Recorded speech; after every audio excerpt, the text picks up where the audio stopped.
Our question today on Ask Anything is the Bible full of contradictions? That's a great question. And this is a common phrase that skeptics use today to cast doubt on the Bible as being inspired by God. The logic, and I agree with it in principle, is that if the Bible is full of contradictions, then it cannot have a perfect, all-knowing God as its source, and therefore it cannot be trusted. So, is that true? Is the Bible really full of contradictions? Well, first I need to let you know that in the thousands of years of critical analysis of the Bible, there has never been a contradiction found so damaging that it has persuaded honest scholars to completely dismiss the Bible. If there was such evidence of a contradiction like this, it would be the end of Christianity, and we wouldn't even be asking this question today.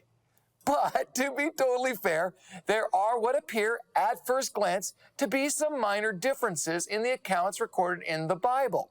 Some diligent and honest research will find that there is an answer for each of these instances, and so when facing possible contradictions, it is of highest importance to remember that two statements can differ without being contradictory. They can be different without being a contradiction.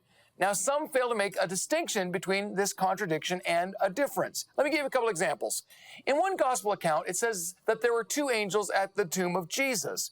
But in another account, it says that one angel spoke. So what is it? Is there one angel or two angels? Well, that's the difference between a contradiction and a difference. It's a difference, not a contradiction. It was possible that two were there and only one spoke. That's not a contradiction. It's just a difference. Or in Paul's conversion, as recorded in the book of Acts, it states in Acts 9:7 that the men which journeyed with Paul stood speechless, hearing a voice, but not seeing a man, in the King James Version. But in Acts 22, verse 9, it says, "And they that were there saw indeed the light and were afraid, but they heard not the voice of him who spoke." So you're like, okay, well, did they hear him or didn't they hear him?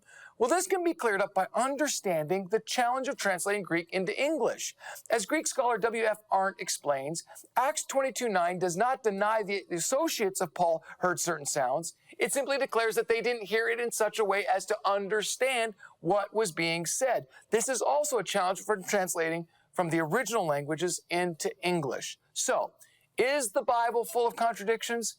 I don't think it is. I think as we explore with honest and open hearts and minds, we can see that you can trust the Bible as it reads today. It is the Word of God, and it will change you if you let it.